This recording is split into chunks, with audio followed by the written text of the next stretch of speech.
मेहनत करून करून इतकी सवय झाली आहे की आराम कशाला म्हणतात हेच विसरून गेलो आम्ही बघा।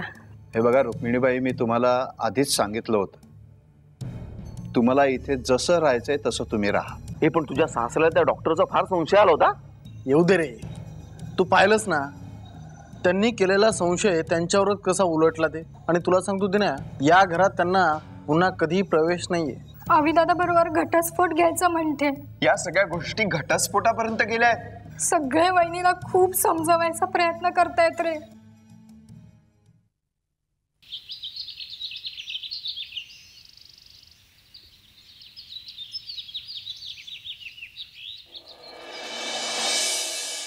गौरे, तू तर या कपड्यामध्ये एकदम झाक दिसतेस बघ। वय ना आहे, हे त्यांच्या पोरीचे म्हणजे जागृतीचे कपडे आहेत, मला एकदम बरोबर येतात ना। वय, तू एकदम मुंबईची दिसायला लागली बघ। आहे, त्या मावशी लय चांगल्या आहेत ग, पण त्या मला सारख्या जागू जागू म्हणतात। मी त्यांना कितींदा सांगितलं की माझं नाव गौरी हाय गौरी हाय, पण नाही, मला जागूच बोलतात। हे बघ पोरी, त्यांना जे बोलायचं आहे ते त्यांना बोलू देत। त्यांची तब्येत बरी नसते ना, आणि हे बघ, ते जे सांगतील ते तू समजा ऐकायचं, त्यांच्या म्हणण्याप्रमाणे सगळं वागायचं, समजलं? आहे, मी त्यांच्या पोरीचा फोटो बघितला, एकदम माझ्यावानीच दिसते बघ। होय, मी आम्ही बघितला तिचा फोटो। आणि हे बघ, आता तू त्यांच्या त्या पोरीवाणीमध्ये जागृतीवाणी वागायचं। म्हणजे कसं वागायचं? म्हणजे शहरातल्या पोरींवाणी वागायचं, शुद्ध बोलायचं। हा, म्हणजे लिपस्टिक लावायची, शर्ट पॅन्ट घालायचं, वय ना? अगं म्हणजे मुंबईवाणीच शुद्ध चांगलं बोलायचं बघ, असं मला सांगायचं तुला। हा, समजलं। शाबास ग पोरी, शाबास। आणि हे बघ गौरे, बाई साहेबांनी अजिबात त्रास द्यायचा नाही बघ। वय, नाही देणार त्रास। शाबास ग माझ्या बाई, शाबास।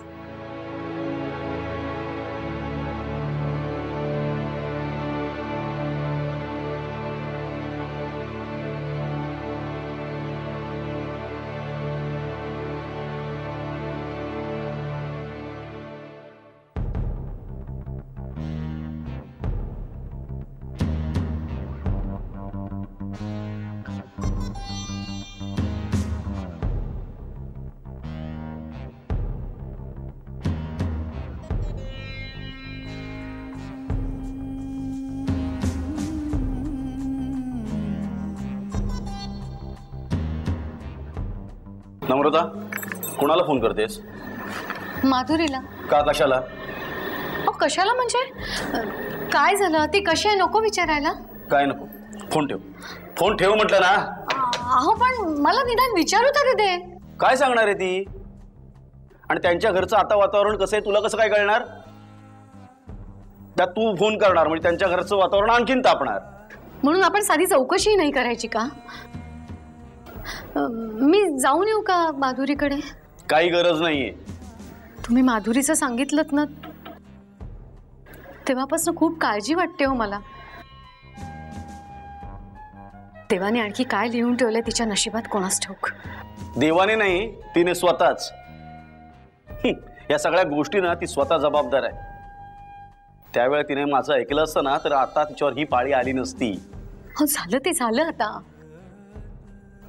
पुढे बघायला नको का आपल्याला काही? अरे आपण काय करणार? यापूर्वी तिने कधी आपलं ऐकलं नाही, आता काय ऐकणार आहे ती? तुम्ही काही म्हणा, मी फोन करणारच तिला. काय करायचे ते एकदा करा.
माधुरी, काय ग?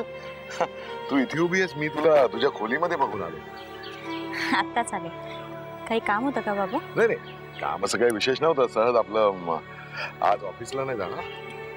नाही, थोडं बरं वाटत नाहीये. का ग? काय झालं? नाही, थोडी कणकण वाटते, थोडा ताप आल्यासारखा वाटतोय, बाकी काही नाही. डॉक्टरांना बोलू का? नाही नाही, डॉक्टरांना बोलवणं इतपत काही नाही. जरा घेते मी नंतर गोळी. नंतर? नंतर कशाबद्दल? हा, गोळी आत्ताच घ्यायची.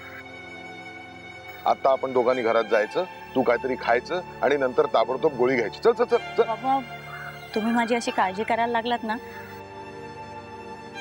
की मला पप्पांची आठवण येते. ते पण असेच प्रत्येक गोष्टीला माझ्यासाठी हट्ट करायचं. डोंट गेट इमोशनल बेटा. बाबा, पप्पांना हे सगळं बघून काय वाटलं असेल? काय बोलू बेटा, त्यांना काय वाटलं असेल? मुलीच्या सासरी आपल्या जावयानं आपल्या मुलीच्या अंगावर उगारलेला हात पाहून एखाद्या बापाला काय वाटलं असेल हे कोणत्या शब्दात सांग.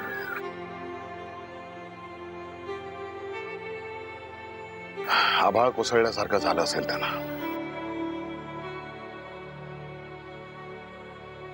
तू त्यांना काय फोन वगैरे केला होतास? म्हणजे हजारदा मनात वाटलं, दोनदा डायल पण केला, पण हिम्मत नाही हो झाली माझी. ठीक आहे, मी करतो त्यांना फोन. नाही बाबा, तुम्ही नका फोन करू. उगीच तुमचा अपमान व्हायचा. मी बोलते पप्पांशी. बर ठीक आहे, तू बोल. हा, तू बोल बेटा. पण आता आधी गोळी घ्यायची. चल चला चला चल चल चल, गोळी घ्यायची. चला चला.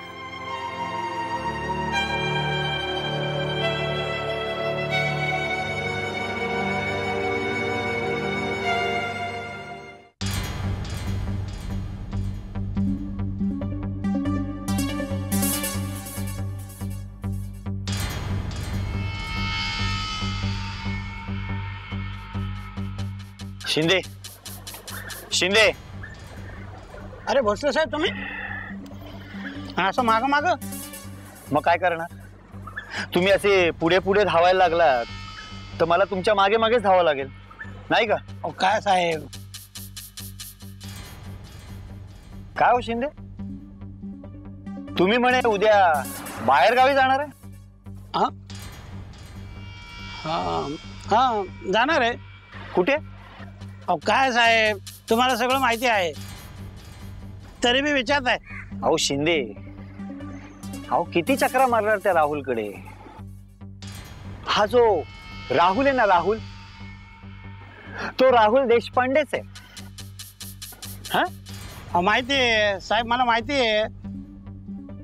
पण आपलं पोलीस खातं कसं तुम्हाला माहिती आहे ना, आपण सगळीकडे कसं संशयानेच बघणार. अहो या राहुलकडे संशयाने बघायचं सोडून द्या शिंदे. अहो तुम्हाला तिथे काहीच नाही मिळणार. हो साहेब, पण ते आपल्या पूनम मॅडम, त्यांना कोण समजवणार? त्यांना नाही ना पटत. अहो पटत नाही तर पटवायचं, म्हणजे पटवून सांगायचं, समजावून सांगायचं. काय शिंदे, अहो ह्या केस मध्ये आता काहीही उरलेलं नाहीये. सगळं कसं पारदर्शक आहे. तेव्हा त्या पूनम मॅडमला सांगा की ही फाईल बंद करा. अहो कशाला भलतीकडे वेळ वाया घालवताय? सांगे ना भोसले साहेब, मी आपल्या पूनम मॅडमला. आली परत पूनम मॅडम आलीच. काय झालं? काय नाही. आणखी काय? आणखी काय नाही. बरं मी येऊ? हा या, तुम्ही या.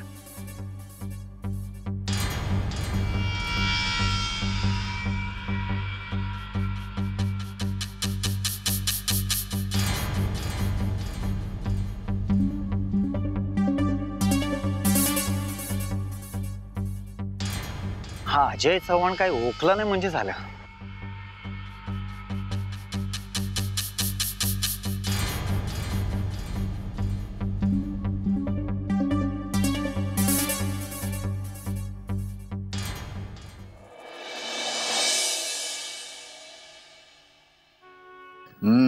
काय म्हणते जागृती?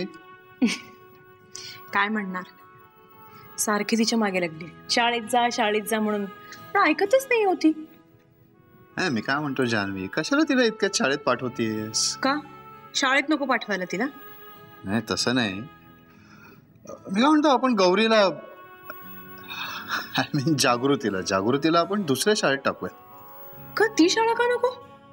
नाही अगं, ती शाळा एवढी चांगली नाहीये आणि ते शिक्षकही व्यवस्थित शिकवत नाहीत असं म्हणत होती मागे. म्हणून म्हटलं की जागृतीला आपण दुसऱ्याच शाळेत टाकूयात. मी काय म्हणते, जागृती सारखं सारखं गावंढळ का बोलते? आणि तिच्या बरोबर ज्या बाई आल्यात त्यांना ती सारखं आई आई म्हणून का हाक मारते? नाही अगं, काय ते बरेच दिवस गावाकडे राहिली ना ती, म्हणून तिची भाषा अशी झाली असेल. आणि सवयीने त्या बाईला म्हणत असेल ग आई आई. नाही पण मी काय म्हणतो, तू आज जागृतीसाठी खायला काय केलंयस? थालीपीठ. जागृतीची आवडती डिश ना?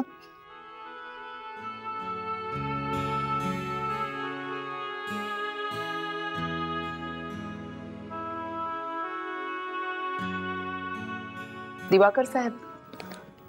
अरे पूनम मॅडम तुम्ही? हो, कसे आहात? मजेत आहात. आणि जान्हवीताई कशा आहेत? हो, हिची तब्येत बरी आहे आता. कशा आहात जान्हवीताई? मला काय झालंय, मी मस्त मजेत आहे. दिवाकर साहेब, मला जरा तुमचा वेळ हवा होता. हो का नाही.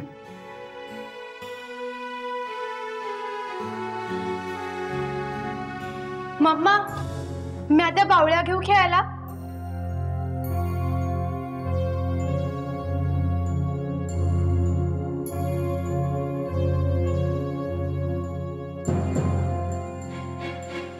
जागू, अगं विचारतेस काय? सगळ्या बावल्या तुझ्याच आहेत, जा खेळ. जान्हवीताई,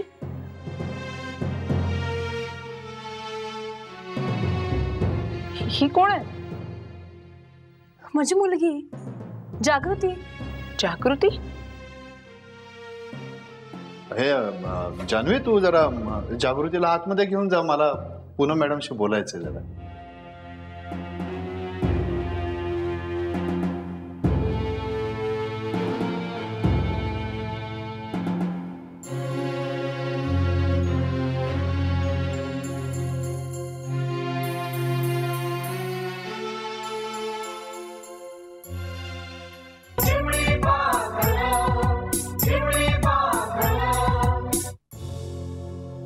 दिवाकर साहेब, तुम्ही बसा.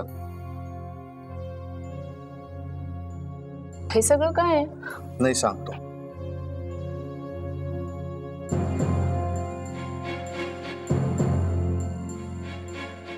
काय आहे मॅडम, या मुलीचं खरं नाव गौरी आहे.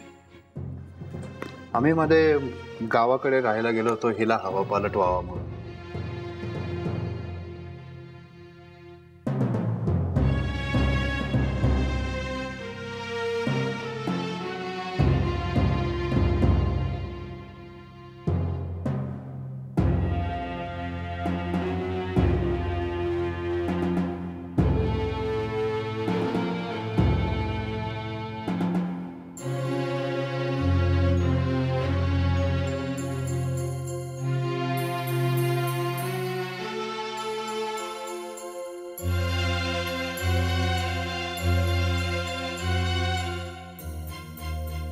आणि मग ही गौरी इथे आमची मुलगी जागृती म्हणून राहायला आली. ओके. दिवाकर साहेब, मला तुमची आणि या गौरीची मदत लागणार आहे. कसली मदत? ते मी वेळ आल्यावर सांगते तुम्हाला.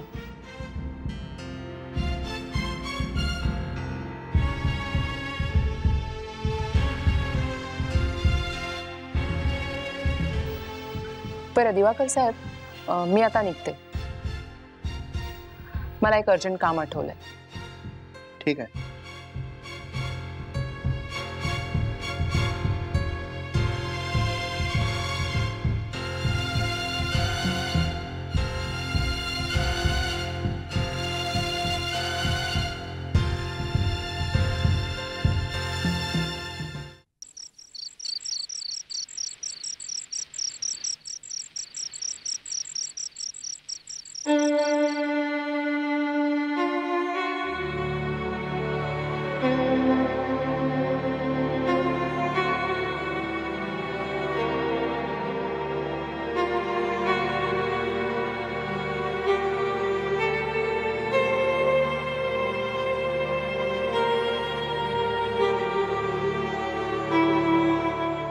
काय अभि, काय शोधतोयस? आजचा पेपर शोधत होतो, सकाळी वाचलाच नाही. अरे आजचा पेपर बाबा त्यांच्या खोलीत घेऊन गेले. अच्छा, ठीक आहे. अभि एक मिनिट, सगळं ठीक आहे ना? म्हणजे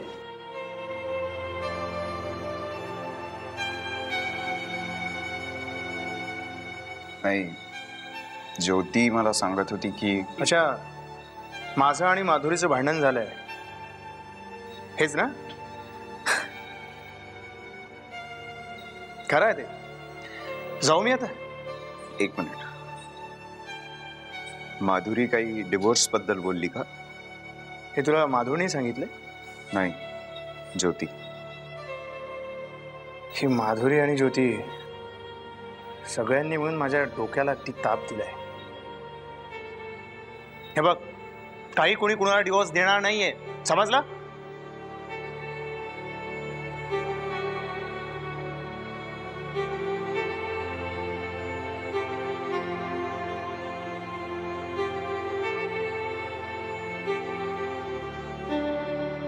सॉरी, मी चुकीच्या वेळी आलोय. नाही म्हणजे ये ना तू, बस. अरे तू तू ये. सागर, मी नंतर येतो. अरे खरंच ये ना, बस बस बस. काही झालं नाही. सागर, काय प्रॉब्लेम जर असेल तर मी नंतर येईन. मी सहज आलो होतो यार तुम्हाला भेटायला. नाही रे, खरंच काही नाही, बस तू. अजून सांग, काय म्हणतोस तू? तुझा जॉब कसा चाललाय? मस्त. अरे ह्या महिन्यापासून माझा पगार सुद्धा वाढलाय. क्या बात आहे यार, कीप इट अप. बरं मग कधी उडवायचा आहे लग्नाचा बार? उडूया उडूया, लवकरच उडूया. एक मिनिट, मी मोनिकाला बोलतो. मोनिका, ए मोनिका, बघ कोण आलाय.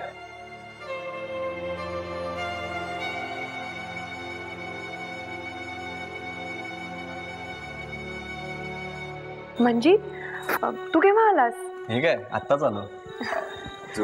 तुम्ही दोघं बोला, मी येतो जरा 2 मिनिट.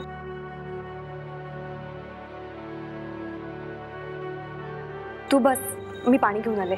मोनिका, हां आपण बाहेर जाऊया. बाहेर आत्ता इथेच बसून बोलूया ना आपण.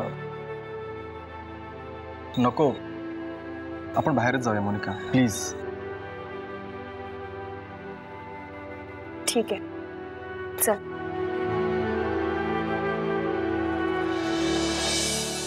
पैशाचा बंदोबस्त मी करतो, पण तोपर्यंत तुला कुणालकडेच राहावं लागेल. हो, पण मला माझ्या घरी जाऊ द्या ना साहेब. अहो, हे कधीपर्यंत चालायचंय? जोपर्यंत ही फाईल बंद होत नाही तोपर्यंत. प्रतीक एवढा मोठा विश्वासघात. विश्वासघात?